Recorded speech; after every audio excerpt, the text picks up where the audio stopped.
آج کی کہانی ہمارے پاس ملتان سے آئی ہے، جن محترمہ نے بھیجی ہے۔ آئیے انہی کی زبانی سنتے ہیں۔ اگر آپ بھی چاہتے ہیں کہ ہم آپ کی کہانی اپنے چینل پہ چلائیں تو دیے گئے ای میل ایڈریس پہ ہمیں اپنی کہانی بھیجیے۔ شکریہ۔ یہ سن 2015 کی بات ہے۔ ہم لوگ شادی کے ایک ہفتے بعد ہی ہنی مون کے لیے نتھیا گلی گئے تھے۔ ہم نے طے کیا تھا کہ پورا پاکستان نہیں گھومیں گے، ایک ہی جگہ ہنی مون گزاریں گے۔ میرے ہسبینڈ نے نتھیا گلی سے تھوڑے فاصلے پر گیسٹ ہاؤس بک کیا تھا اور ایک ہفتہ ہمارا وہیں رہنے کا پلان تھا۔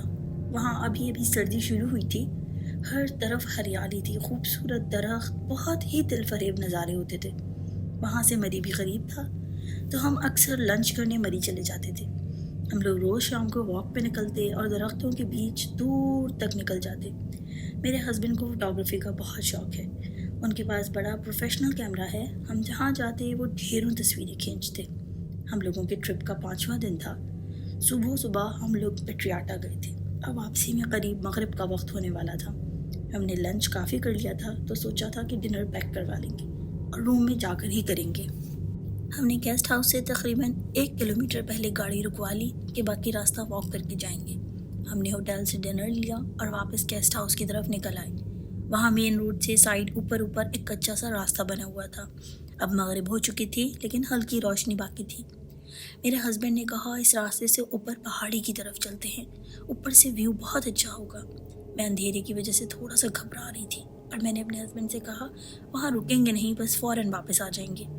ہم اوپر کی طرف چلتے گئے اور اس جنگل میں تھوڑا آگے نکل گئے۔ اب کافی اندھیرا ہو چکا تھا اور ہم بالکل غلط راستے پہ نکل آئے تھے، ورنہ اب تک ہمیں اس پہاڑ کے ٹاپ پر پہنچ جانا چاہیے تھا۔ بس میں نے اپنے ہسبینڈ سے کہا اب واپس چلتے ہیں۔ انہوں نے حامی بھری اور ہم جس راستے سے آئے تھے وہیں سے واپس جانے لگے۔ ہم نے اپنے موبائل کے ٹارچ چلا لیے تھے۔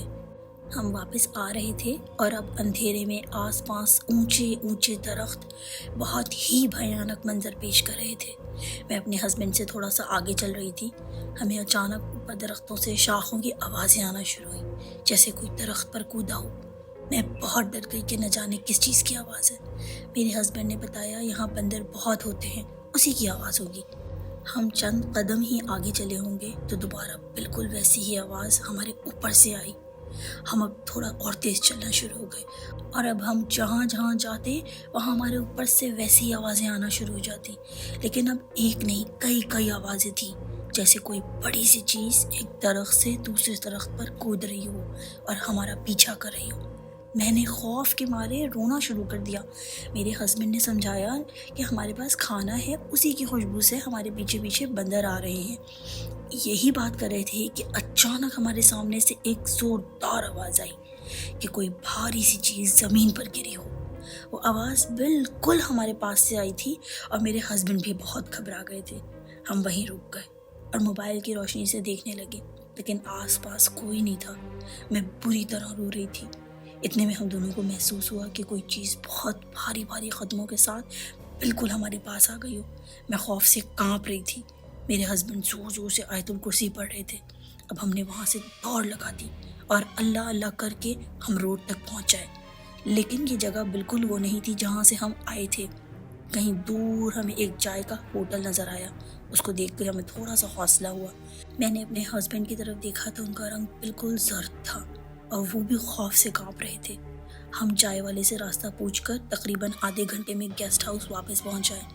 ٹریول بیگ میرے ہسبینڈ کے پاس ہی ہوتا تھا، وہ ہم نے 1 ہفتے پہلے ہی خریدا تھا، پر ان کے بیگ پر بڑے کٹ کے نشان تھے اور وہ جہاں سے کٹا تھا وہاں سے بیگ کا کپڑا جھلسا ہوا تھا۔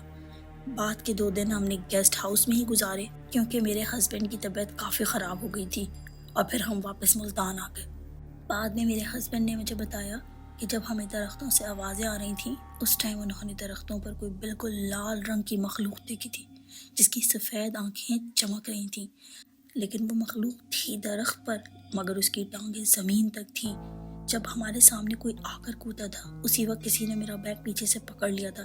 پتہ نہیں کیسے میں نے اپنے آپ کو سنبھالا تھا، کیونکہ اگر میں تمہیں اس وقت بتاتا تو تم بھی ڈر جاتی۔ بیگ اس طاقت سے پکڑا تھا کہ میں آگے چل نہیں پا رہا تھا۔ جیسے ہی بیگ چھوڑا تو میں نے تمہارے ساتھ دوڑ لگا دی۔ اللہ جانے اس رات ان جنگلات میں وہ کیا مخلوق تھی۔